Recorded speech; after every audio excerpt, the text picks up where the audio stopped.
Categoria de Base, um podcast feito por alunos do Invisible College. Começa agora mais um mês do nosso podcast Categoria de Base. Que saudade de estar aqui com vocês, meus amigos, ouvintes. Você aluno, você não aluno, mas que acompanha o nosso podcast. É um prazer falar com vocês em mais um mês. Olá, Vanessa, como você está? Ei, Matheus. Olá, pessoal. Tudo bem? Graças a Deus, eu tô bem. Ótimo. Olá, Zé. Como é que você está, Zé? Graças a Deus, bem, renovado. Acordei quase agora, mas estou com a cabeça boa aqui para estar papeando com vocês. Que bom. Maravilha. E como é que foi o mês de vocês? Foi tudo certo, né? Foi um mês bom. Eu gostei demais desse tema que a gente estudou. Foi um mês gostoso. Guarda aí que a gente vai falar sobre ele, mas antes eu quero chamar o nosso convidado, que, olha, particularmente é um ícone, viu, gente? É um ícone. Não vou falar mais nada, não. Vou chamar ele aqui. Convidado, por favor, chegue mais, se apresente. Bom dia a todos. Bom dia, Matheus. É um prazer estar com vocês. E será um prazer estar falando e conversando sobre o que for determinado aí. E vamos ver se pela voz, eu não sei se alguém reconheceu. Diga o seu nome para as pessoas reconhecerem. Meu nome é Filemon, sou de Belo Horizonte. É um prazer estar com vocês aí. Grande Filemon. Filemon, você é uma pessoa muito ativa no nosso grupo do Corredor, né? Sempre contribuindo e um exemplo para nós. Daqui a pouco a gente fala o porquê que é um exemplo, pelo menos para mim, demais. Mas, Filemon, como que você... Conta pra gente como que você conheceu o Invisible College, como que você chegou até o INC? Eu conheci o Invisible College através de um amigo meu, o irmão Fábio. Ele já tinha feito um outro curso, parece-me que sobre sexualidade. Eu não sei exatamente o nome aí específico do curso. E ele então me indicou, dizendo que iria começar uma turma do avançado. E então, ao ver o currículo do curso, eu me interessei muito. E foi assim que eu me ingressei nessa jornada do Invisible College. Então, irmão Fábio, muito obrigado por ter indicado ao Filemon. Obrigado eu ao Fábio. Vanessa, vamos lá, então, entrar no assunto do essencial. Conte-nos um pouco aí como que foi o mês do essencial, sobre o que falou, qual livro leu. Pois é, esse mês o tema foi Rebobinando a Fita, a história do povo de Deus ao longo dos séculos. Então foi um mergulho na história mesmo. Os dois livros indicados foram Momentos Decisivos da História do Cristianismo, do Mark Noll, e Teologia Sistemática, Histórica e Filosófica, do Alistair McGrath. Vocês já conhecem ou leram algum desses livros? A sistemática do McGrath, sim, e do Mark Noll eu não sabia que tinha em português, comprei justamente porque eu vi que estava no currículo do Essencial. E pois eu sempre tive vontade de ler o Noll porque ele é autor de um clássico que ainda não tem em português, que é O Escândalo da Mente Evangélica. Sim. E aí, como era o mais próximo dele em português, eu fiz questão de comprar. Pois é, e eu gostei demais. Eu li esse do Mark Noll, Momentos Decisivos na História do Cristianismo.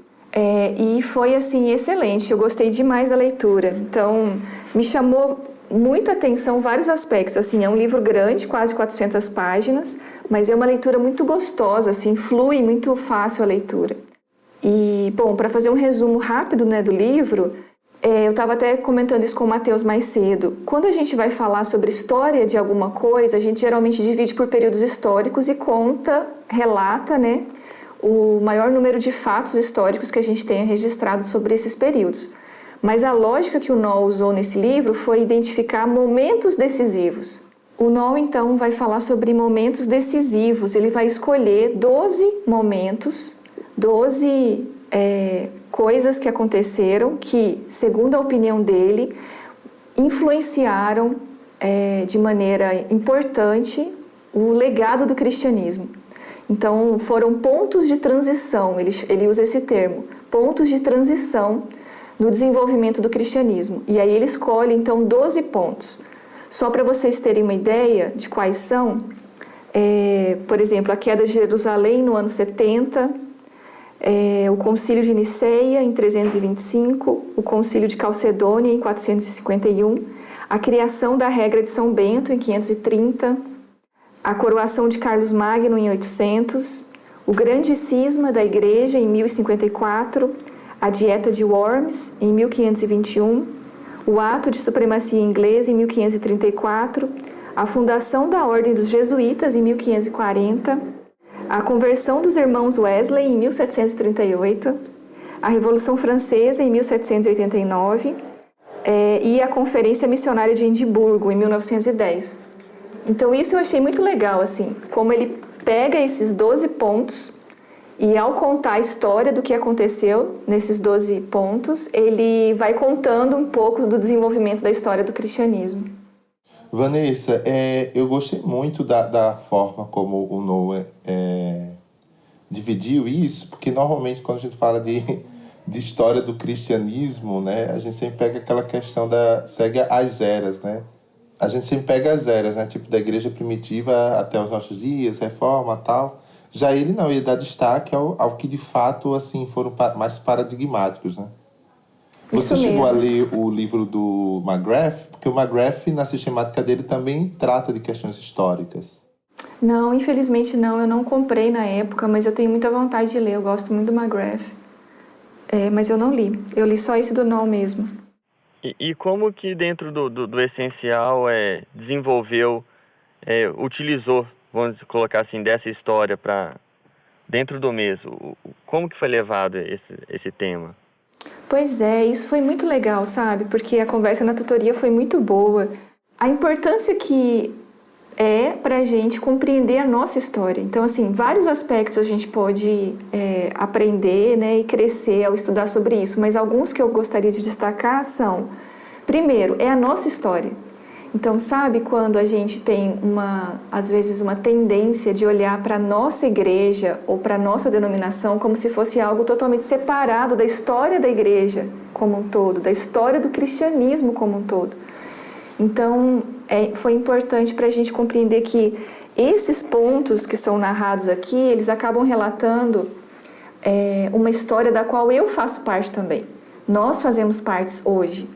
E o Noll, ele vai contar sobre essas pessoas de um jeito como pessoas comuns, que poderiam ser eu e você hoje, tomando as nossas decisões aqui e causando um impacto que talvez nas futuras gerações eles vão estar contando sobre o que nós fizemos aqui hoje. Então, compreender a história desse jeito, que primeiro é a história de Deus, é a história da revelação do Senhor através da vida dessas pessoas.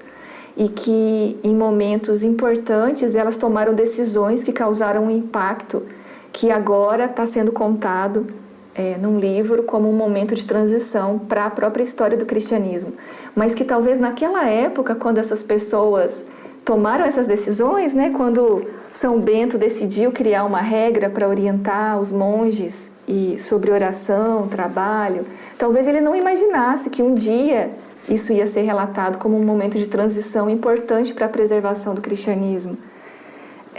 A mesma coisa, a história de conversão dos irmãos Wesley, por exemplo, e por aí vai. Então, um aspecto que é importante é isso, é compreender a história como nossa história também. Nós não somos órfãos, nós herdamos uma rica tradição, num certo sentido, de homens e mulheres que se dedicaram para compreender o Evangelho. Então, também, nós temos uma responsabilidade pelas nossas escolhas hoje ao vivermos esse Evangelho, porque o que nós estamos fazendo aqui também influencia a história do cristianismo. E um outro aspecto importante também que vale a pena comentar é como pessoas piedosas que realmente queriam muito compreender e buscar o Senhor cometeram erros, distorceram o Evangelho, permitiram que surgissem heresias. Então, muitas vezes, as nossas perguntas e as nossas dúvidas hoje também já foram abordadas por esses irmãos do passado. E a importância da gente olhar para a história, ler esses caras do passado, ter humildade para conversar com essa tradição antiga, né, da história da igreja, para a gente também não achar que nós hoje estamos sozinhos e que as nossas perguntas e as nossas dúvidas são autênticas, não foram ainda abordadas por ninguém no passado. Então eu acho que o estudo da história e desses pontos que o Noel traz, né, eles nos ajudaram a pensar muitas coisas relacionadas com alguns desses pontos que eu comentei. É verdade. Não, você olhar desse modo que você está falando, realmente gera um senso de responsabilidade, né?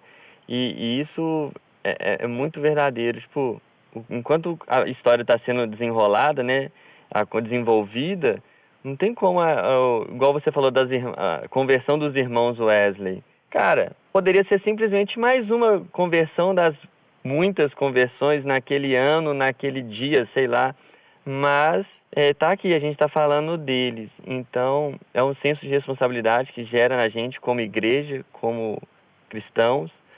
E, por outro lado, também eu vejo que, independente se a gente vai estar sendo falado, né, da nossa conversão daqui a alguns anos, independente disso, tem a nossa responsabilidade diante de Deus, de cumprir bem o nosso papel dentro desse trama todo desenvolvido, desse drama divino, né?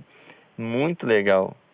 Isso mesmo, porque é Ele quem está conduzindo a história, é Ele quem está conduzindo as nossas vidas, né? É Ele quem está conduzindo a história da igreja como um todo e do cristianismo, né? Então, a gente faz parte disso. Não é assim um peso sobre meus ombros, como se eu fosse responsável por dar conta disso sozinha, mas é participar de algo que o Senhor está fazendo também através de nós. E isso é muito legal. É muito gostoso, assim, ler essas histórias e perceber como a história da igreja, né, e do cristianismo como um todo teve altos e baixos. Em alguns momentos a igreja foi perseguida, em outros ela era super reconhecida e tinha poder e status. Em alguns momentos eram homens comuns lá fazendo uma coisa que teve um impacto gigantesco, pessoas às vezes sem importância nenhuma. Então é muito legal perceber isso, porque às vezes a gente acha que a igreja tinha que estar se desenvolvendo de uma determinada maneira, mas a gente esquece como Deus conduz a sua igreja. E muitas vezes ela não tem realmente poder, ela não aparece muito sábia, ela comete erros. E ainda assim Deus está nos conduzindo. E seria muito importante também fazermos uma distinção entre tradição e tradicionalismo. A tradição, sim, ela tem muito a acrescentar. A tradição, nós precisamos ouvir a tradição, porque são pessoas que já passaram pelo teste do tempo, as ideias, os pensamentos, mas não podemos ser tradicionalistas porque precisamos também contextualizar o que estamos falando e pensando para que isso possa servir para o nosso tempo também. Mas eu gostei muito dessa abordagem aí, pelo que você está falando.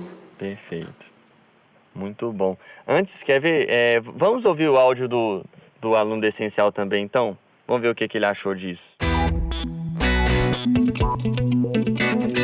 Meu mês em 90 segundos. Olá, paz a todos. Meu nome é Lucas Júnior, sou aluno da Invisible College da turma Essencial. Quero falar sobre um pouco da leitura do mês de agosto. Eu li a obra do Mark Noll sobre os momentos decisivos da história do cristianismo. Eu gostei demais da leitura.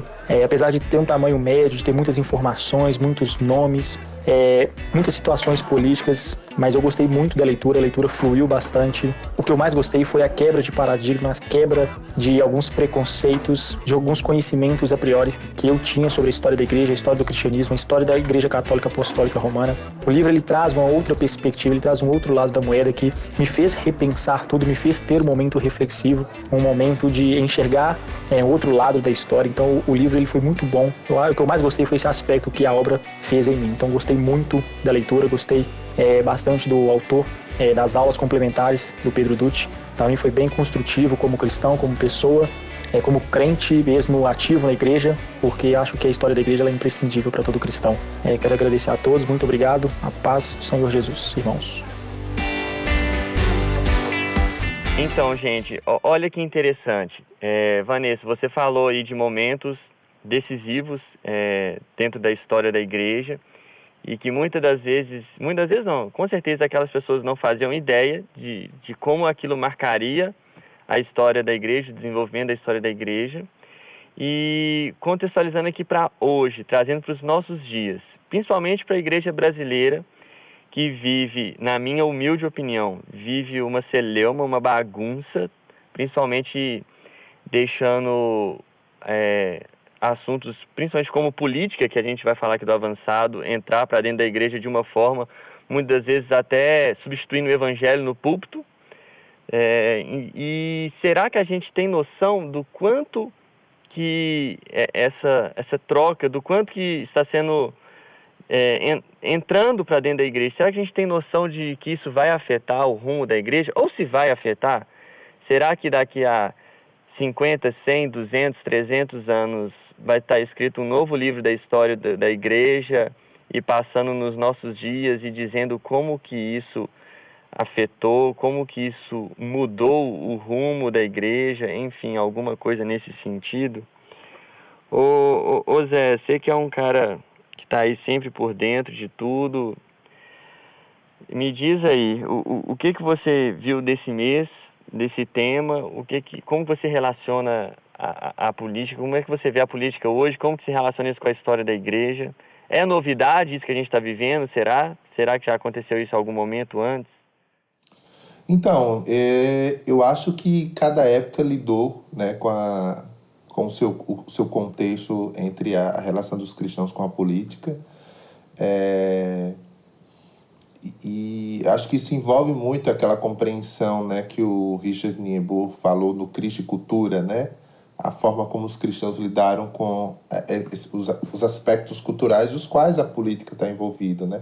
Você vai sair de uma alienação, né, onde a política é do diabo, então não existe engajamento cristão, até uma hiperpolitização, onde os cristãos querem ocupar, né, a política a todo custo, porque acham que através dos cargos políticos eles trarão uma transformação a nível nacional, né, digamos assim. Tanto que desde a minha conversão sempre foi perceptível em artigos ou pronunciamento de algumas lideranças evangélicas o interesse de você ter um presidente que fosse evangélico, né?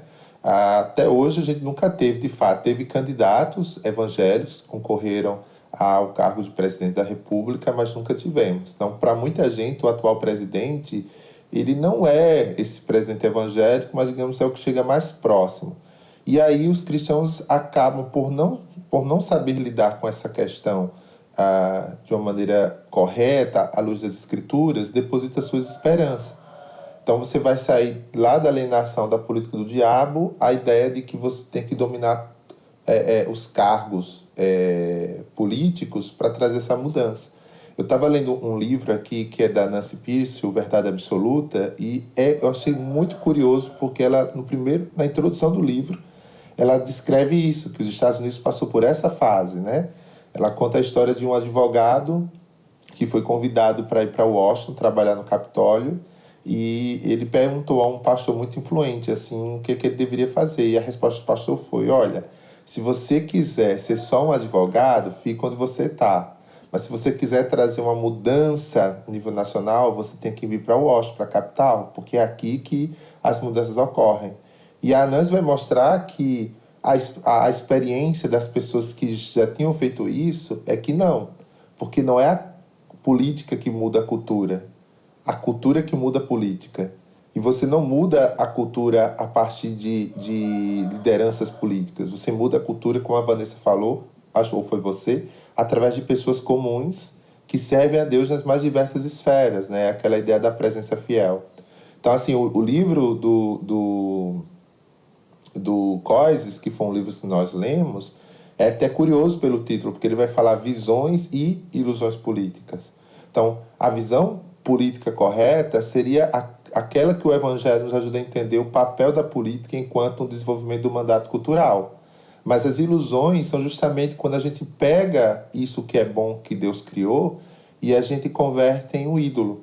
Que essa é a grande temática do Coises, né? É dizer que as ideologias, né, que são formas de você lidar com a política, você se envolver com a política, elas acabam sendo ídolos, porque elas além de reduzirem a realidade ao aspecto, né, que elas querem trazer, o liberalismo, o indivíduo, o feminismo, né, essa visão sobre a mulher e por aí vai, elas acabam sendo contranarrativas da narrativa do Evangelho. Por quê? Porque cada uma vai contar a sua história sobre a realidade, vai apontar os seus problemas, vai propor suas soluções, que são todos antagônicos ao Evangelho, né?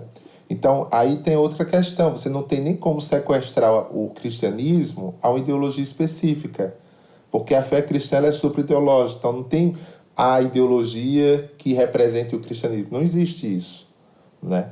Então, assim, foi muito importante, eu acho que esse livro do Coises. Eu também comecei a ler o livro do Pedro, mas eu não concluí. Mas o livro do Pedro, assim, tá excelente, assim. Tanto que o artigo que eu queria escrever, acabei não escrevendo porque eu sou enrolado mesmo, eu ia usar mais o livro do Pedro para isso, né? O livro do Pedro, eu falei com ele na tutoria.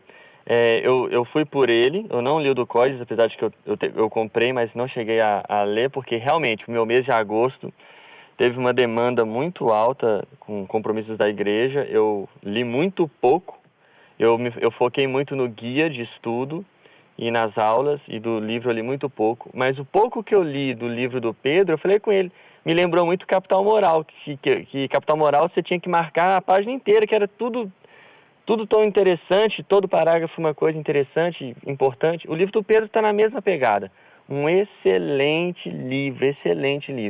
Mas você falou aí, Zé, de que a gente sempre esperou ter um presidente evangélico, coisa desse tipo, né, aguardando um Messias. Opa, o Messias que está aí, bom, enfim, vamos continuar aqui. A gente teve candidatos evangélicos recentes aí, até inclusive pastores que, nesse momento que a gente está gravando esse podcast, está preso, né? Então, a pergunta que eu queria te fazer, Zé, Filemon, Vanessa, irmão vota em irmão? É assim? A regra é essa mesmo?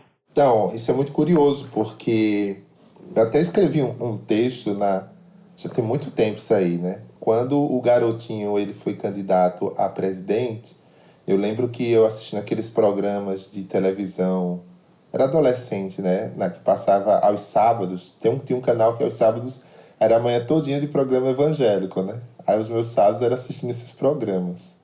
Aí eu lembro que nessa época, eu achei curioso que todo programa foi falar sobre política e aí usava um texto que estava lá em números. Eu não lembro a referência, mas diz assim, né? Quando fores escolher alguém como rei, não escolherás alguém que não seja do teu meio, mas um que seja do teu povo, né? E aí, a partir desse texto, eles defendiam essa ideia de que irmão tem que votar em irmão. Aí, quando a Marina Silva foi candidata a presidente, ninguém desses líderes, pelo menos os que eu conheci que eram muito famosos, usou esse argumento, né? Então, assim, tanto que o apoio à Marina não foi um apoio homogêneo, assim, de todo mundo apoiar. Pelo contrário, né? Tinha uns que apoiavam, não. Então, você percebe, assim, que às vezes essa questão da política é tão delicada que até alguns líderes cristãos não sabem, às vezes, lidar, né? Instrumentalizam, às vezes, o evangelho, né? A fé cristã, para dirigir essa questão do voto. Eu acho que a escolha do voto ela não deve ser por uma questão de confessionalidade. Tipo, eu vou votar em fulano porque o fulano é evangélico. Não vou votar em Beltrano. Não. Eu lembro que o Pedro publicou um texto na editora, no site da Ultimato, ele falando assim, como a agenda da evangélica ela é muito pequena, que normalmente a gente só se preocupa com temas de moralidade e religião, mas e tecnologia, e educação, e seguridade social, saneamento básico, defesa, segurança pública, e por aí vai. Então, nós precisamos ampliar essa compreensão. Então, acho que o ideal de você votar em alguém é alguém cuja agenda dele, tá?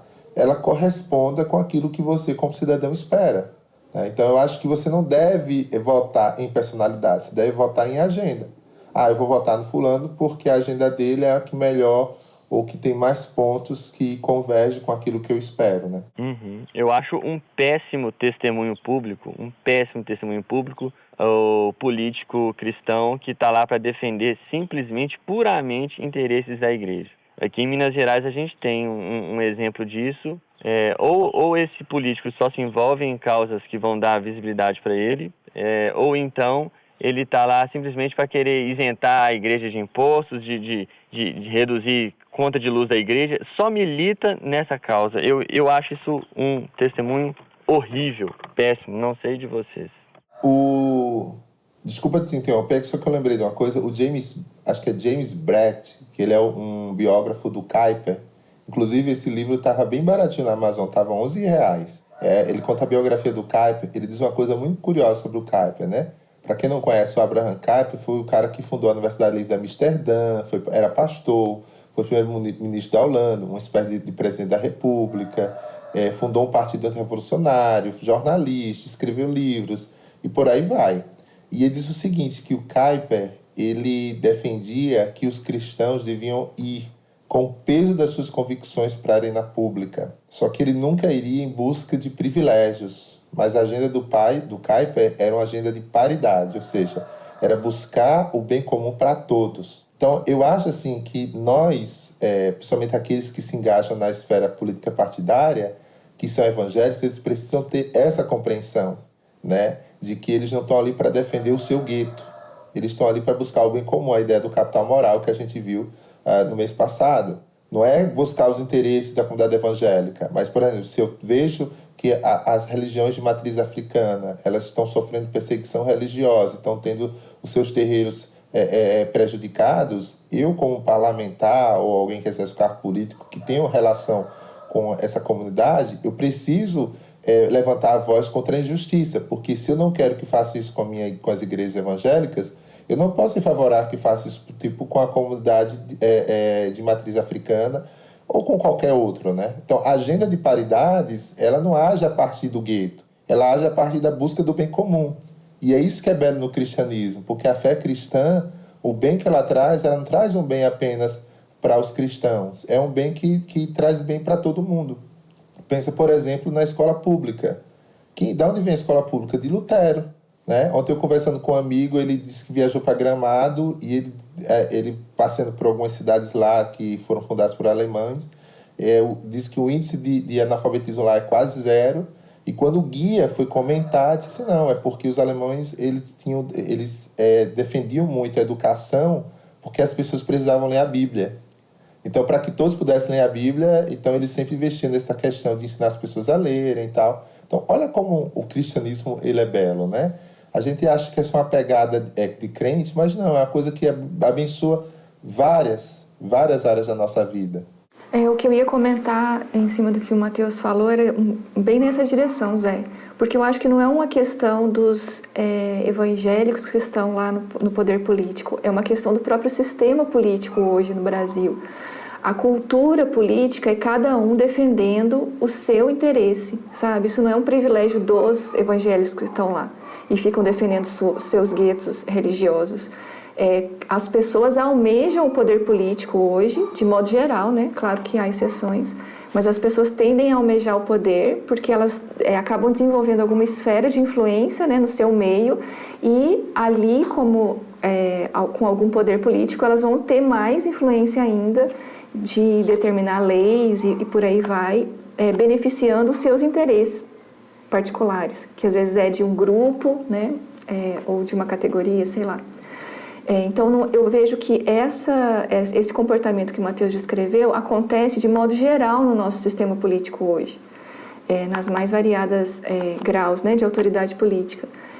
Vereadores, senadores, prefeitos, governadores, por aí vai.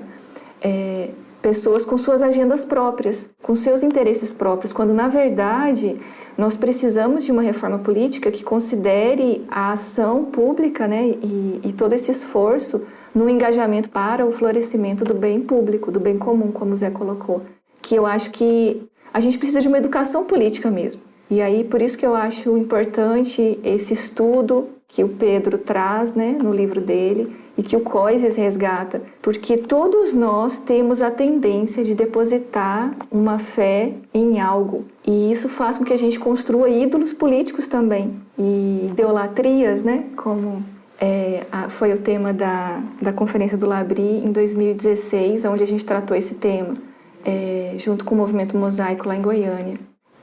E o Coises foi, inclusive, uma das pessoas que estava presente lá e trouxe essa discussão em cima desse livro dele. Nós temos uma tendência de confiar de uma maneira que nós deveríamos confiar apenas em Deus. E aí surgem as idolatrias também políticas. E é um mal que todos nós corremos mesmo. E a gente tem que tomar muito cuidado com isso.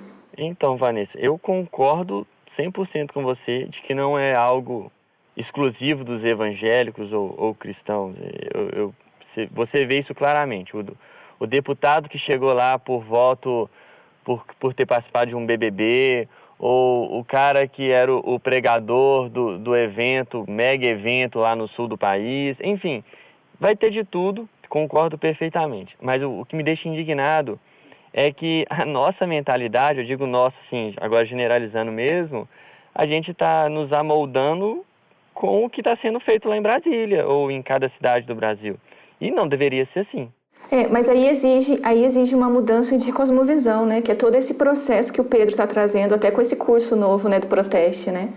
Não é simplesmente você chegar no poder, mas você precisa ter uma visão diferente para você fazer algo diferente lá, né? Tinha que ser obrigatório. Proteste. Isso que a gente vê, eu até que talvez a gente pudesse perceber essa questão do dualismo natureza e graça, né? Essas pessoas, elas são cristãs, elas alcançam esses cargos, mas elas não conseguem articular a fé cristã com o ofício que elas estão. Então, ao invés de serem guiadas por uma, vamos dizer assim, entre aspas, uma lógica cristã ou espírito cristão, elas são guiadas pelo espírito do mundo, né? Então, elas jogam com as regras do mundo, elas se acomodam ao ambiente, como a Vanessa colocou, e não agem de maneira contracultural, né? Então é por isso que a gente precisa, sim, de pessoas que ocupem esses cargos, mas que façam isso a partir de uma visão assim, mais ampla da realidade à luz do teodrama, da narrativa bíblica, né? Sim. Vou chamar o Filemon aqui, porque o Filemon, ele passou tantos anos, né? Se eu não me engano, é Ucrânia, Filemon? Onde que foi? Ucrânia, né? Então você vivenciou lá muita coisa. O que você traz, que bagagem é essa que você trouxe da sua vivência no campo missionário, na vivência hoje aqui no Brasil e relacionando com o tema do mês? Olha, nós, evangélicos na Ucrânia, cometemos um erro muito grande de atrelar a instituição evangélica na Ucrânia a uma agenda política falível. E nós sofremos muito com isso. A princípio, a gente, com muita ingenuidade, queríamos dar voz a um partido político que estava falando a nossa língua, e nós sofremos perseguições amargas ao ponto de serem mortos 11 pastores. Morreram, eu também quase perdi a minha vida ali. Então, assim, o que eu tenho para dizer baseado na minha experiência que eu tive na Ucrânia e percebendo ou analisando a atual conjuntura política no Brasil, eu acho que a igreja como instituição, ela não deveria estar endossando partidos políticos ou candidatos. Eu estou falando da igreja como instituição, porque isso extrapola o chamado divino da igreja, que é pregar o evangelho fielmente, administrar os sacramentos, manter a disciplina dos membros. E eu acho que ninguém deveria atrelar a igreja institucional a uma agenda política falível. Eu acho que esse foi um erro que nós cometemos na Ucrânia, e esse seria o conselho que eu daria para a igreja instituição. Por outro lado, eu também acho que a igreja como corpo de Cristo, aí eu estou falando do cidadão, né, exercendo a sua cidadania, ele deve de fato ser politicamente ativo, assim como deve participar de algumas, de qualquer área da vida, como o cristão participa de qualquer área da vida, ele deve participar ativamente dessa área política. Ainda assim, eu creio que nós devemos evitar que a causa de Jesus Cristo seja associada a uma ideologia secular. Eu acho que a causa de Jesus Cristo, mesmo assim, como cidadão, nós devemos evitar atrelar isso a ideologias seculares, porque isso também traz problemas. Essa foi uma participação, eu creio, lendo Coises, eu creio que essa foi uma das principais motivações dele, quando ele escreveu o seu livro Visões e Ilusões Políticas. Agora, a longo prazo, eu acho que seria bom que os cristãos pudessem cooperar no estabelecimento de movimentos políticos ou partidos pluriformes, estrutural ou social. Ou seja, o que eu estou querendo dizer com isso? Para buscar políticas que fizessem justiça aos indivíduos. E há variedade de comunidades às quais esses indivíduos pertencem. Então eu acho que se nós fizermos, ou se nós trouxermos essa cooperação de movimentos políticos que vá atender aos guetos que existem hoje, essa pluriformidade, por exemplo, essas ONGs, apoiar essas ONGs para que a gente pudesse trazer uma benesse para aquele povo, para aquele gueto. Em curto prazo, eu acho que talvez sejamos forçados a apoiar aqueles movimentos e partidos que acreditamos que farão o menor dano. Eu acho que o que elegeu Bolsonaro foi que nós apanhamos muito. A família foi tripudiada, os nossos valores cristãos foram tripudiados, e aí nós enxergamos no Bolsonaro, talvez alguém que desse voz ou defendesse-nos. Talvez seria a curto prazo, seria isso talvez que fizemos. E assim que é assim que a democracia funciona, a meu ver. Não é uma situação ideal, é claro. Mas a vida cristã, às vezes, ou muitas das vezes, implica na tentativa de fazer as coisas certas quando somos confrontados com escolhas menos felizes. Então eu acho que seria essa realidade que estamos vivendo hoje, com o Bolsonaro na presidência. Mas eu acho que a igreja como instituição, ela não deveria endossar partidos políticos ou candidatos. Eu até entendo que seria uma fala um pouco assim radical, mas eu vivi na Ucrânia uma experiência amarga. Nós endossamos um partido, demos voz a um político, à presidência, e sofremos amargamente com isso. Então esse seria o meu parecer sobre o que você me indagou aí. Ótimo, Filemon, e é muito válido a sua experiência, porque como a gente começou o nosso podcast falando de história do cristianismo, você está relatando um pouco de uma história bem recente, num outro país, e que serve de um alerta, um sinal assim, de alerta para a igreja brasileira. Eu vou chamar aqui o aluno do avançado para a gente ouvir como é que foi o mês dele, e a gente já volta. Meu mês em 90 segundos.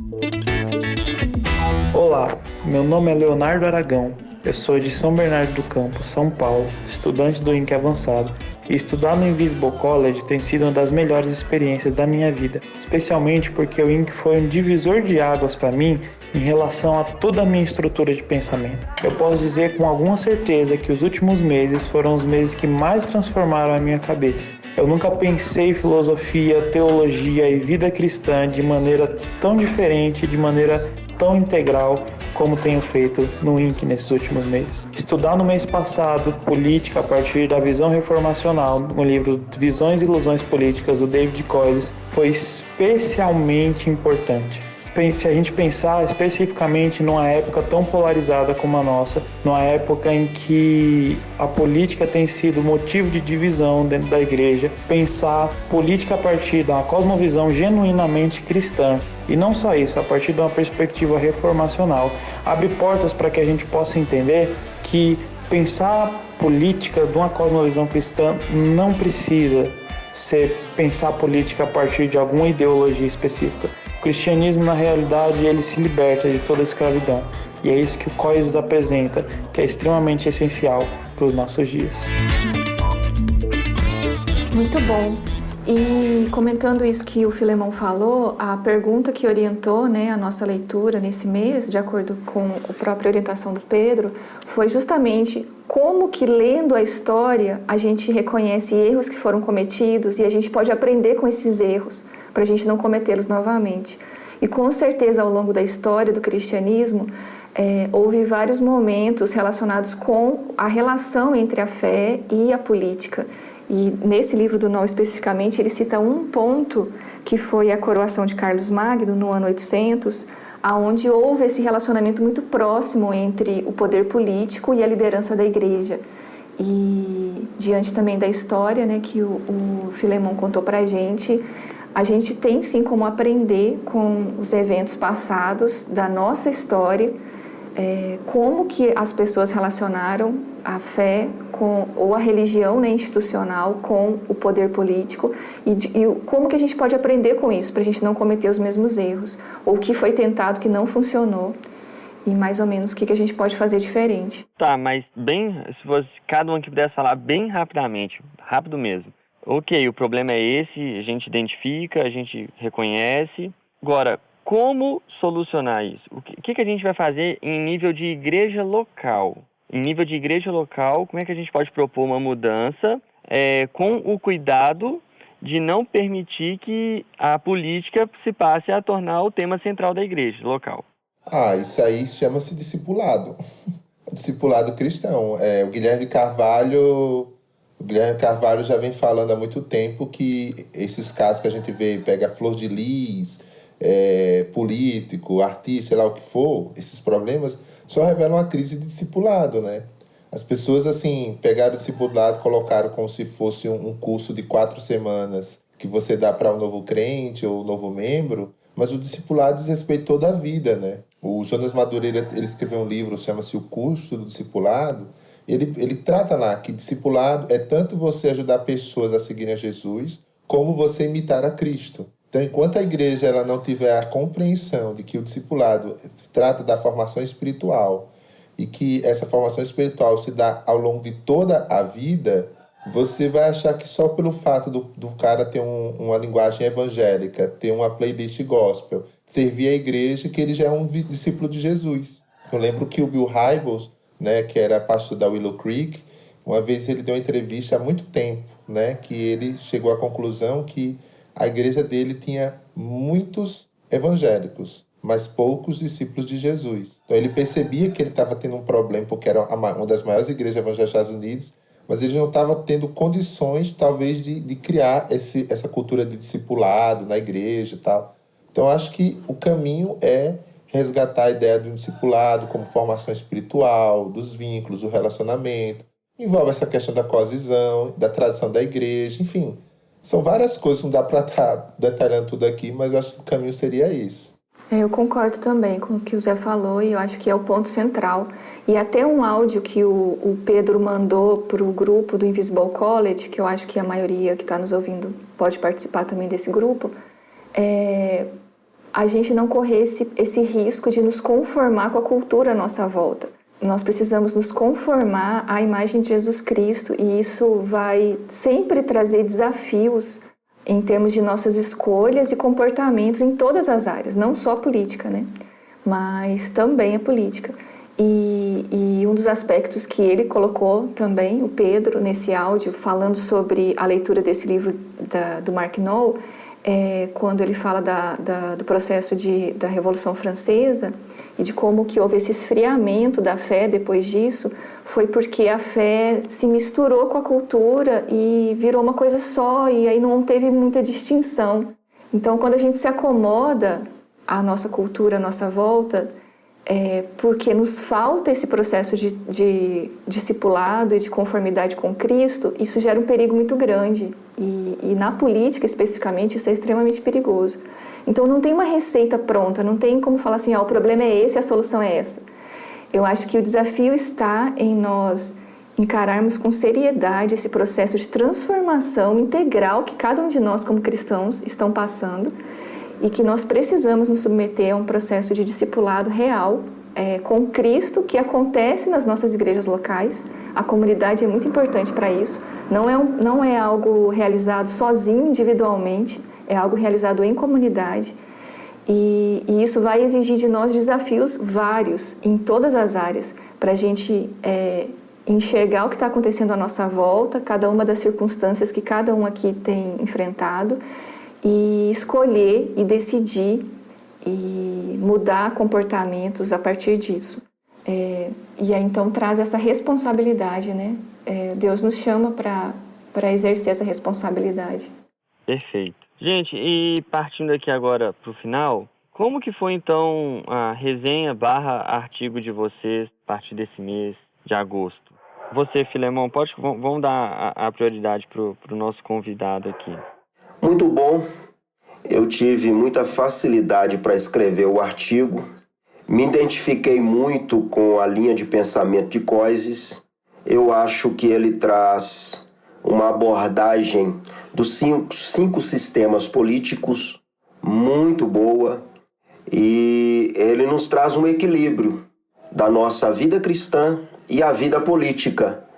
Então eu pessoalmente não tive muita dificuldade para escrever o artigo e me acrescentou muito. Eu assim, consegui adquirir com Coises um equilíbrio muito grande entre vida cristã e a vida política. Tá, qual foi o tema do artigo ou o título?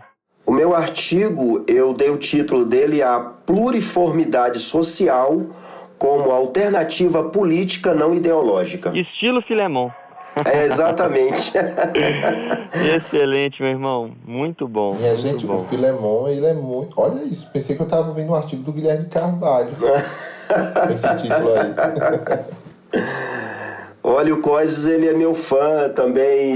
Eu, assim, fugindo um pouco aqui do nosso tema, Frame, eu me tornei fã de Frame também. Amei Frame. Então, assim, Coises, ele, na arena política, ele me trouxe um conteúdo absurdo, uma coisa, assim, excepcional mesmo. Eu saí desse mês de agosto muito vibrante, agradecendo a Deus pela vida do nosso professor Pedro Dutti. O livro dele é excepcional. Eu, quando conheci o livro do Pedro sobre política e aquela conversa, eu não sei se é livro dele, aí eu me esqueço agora. O título do livro que me comentaram, eu não li o livro. Assim, eu amei Pedro, porque ele traz um equilíbrio. Ortodoxo integral? Exatamente.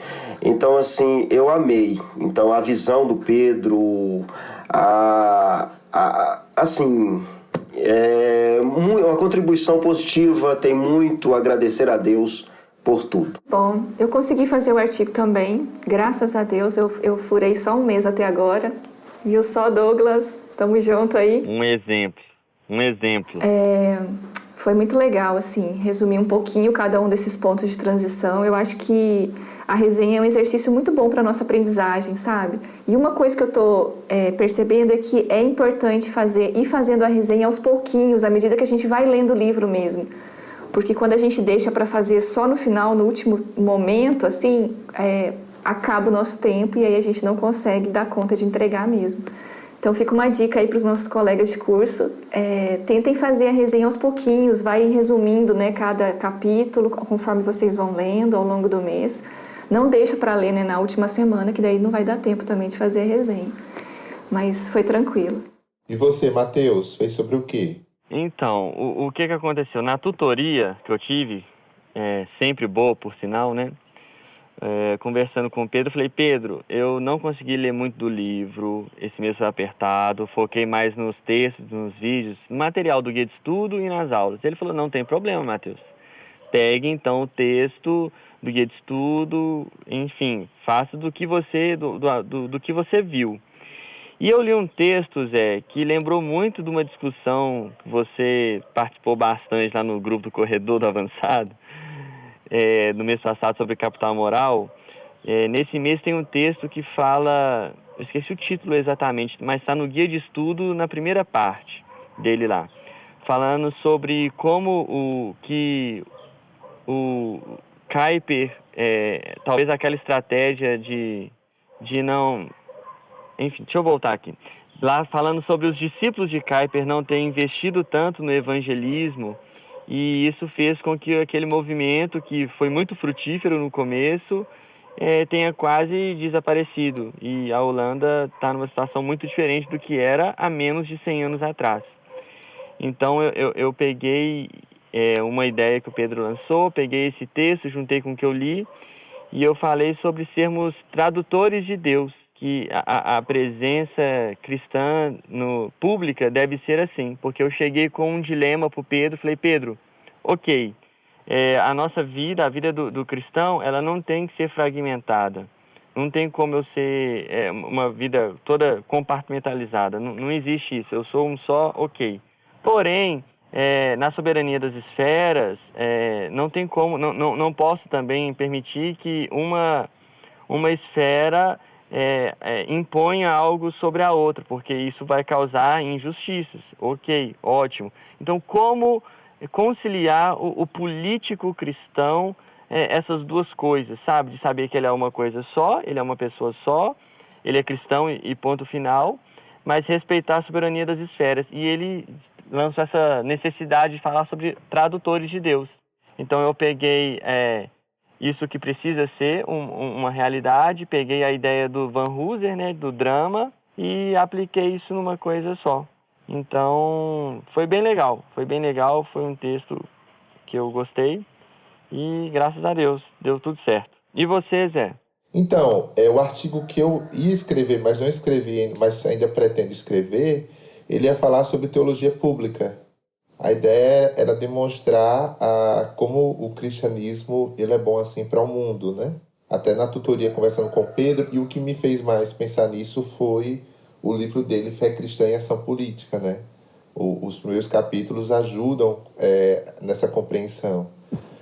O Huckmacher, ele tem uma frase que diz o seguinte, que Cristo não veio ao mundo para nos tornar cristãos, mas humanos. Né? Então, a gente deve pensar naquilo que é bom para o ser humano. Né? Quando a gente trabalha o Huckmacher lá no Coletivo Tangente, a gente fala que a gente tem que produzir uma arte não para o gueto, mas para o ser humano. Então, a gente tem que pensar política também em termos de ser humano. Então, a ideia do meu artigo, que ainda vou escrever, é falar sobre essa ideia da teologia pública, né? Como algo que faz bem para o bem comum. Né? Ela é pública não para o público evangélico, é pública para todas as pessoas. Bem como o Pedro trata lá quando ele cita o Miroslav Volf, né? No livro dele é bem público, que ele vai explicar. Sou fã demais dele. Pois a minha ideia era essa. Nossa, escreva mesmo, Zé. A gente precisa ter mais conteúdo sobre essa direção. Não é tanto conteúdo especificamente, mas uma direção mesmo para pensar a política na esfera pública. Muito bom, gente. Gente, gostei demais. Quero aqui só registrar que eu sou muito inspirado pelo Filemon, embora eu não seja digno nem desatar as sandálias dos pés dele. Porque o Pedro uma vez me falou que o Filemon, ele na primeira semana ele já leu os 2 livros. Ele leu o livro que é o principal, já leu o secundário, já fez o artigo, tudo na primeira semana. E eu luto para chegar no final do mês e ter lido pelo menos um. Foco é outra coisa, hein, gente? Foco disciplina, prioridade. Exatamente. Organizar a vida dá certo. Muito bom, gente. Obrigada aí pela conversa, pela companhia de vocês. Estudem esses livros aí se vocês têm interesses, né, de começar a entender um pouquinho mais sobre esses aspectos. Fica a dica aí para esses livros da área política e esses outros que a gente citou aqui na área de história do cristianismo. Gente, até mais. Foi um prazer, viu? Deus abençoe. Até o próximo mês. Até mais. Muito obrigado. Deus abençoe vocês. Muito obrigado pelo convite. Abraço, gente. Obrigado, Filemon. Obrigado, Vanessa. Obrigado, Zé. Obrigado a você que está ouvindo. Provavelmente você vai ouvir isso no mês de setembro ainda. Então você que não é aluno, fique ligado que se você quiser fazer parte do ano que vem do Invisible College, em outubro que serão abertas as inscrições, você será muito bem-vindo aqui conosco. Muito obrigado. Compartilhe esse podcast então com aquelas pessoas que você sabe que gostam de estudar teologia, com a liderança da sua igreja, com o pastor da sua igreja. Enfim, muito obrigado. Deus nos abençoe. Deus abençoe os alunos nesse novo mês, nessas novas leituras. Amém. Obrigado. Tchau.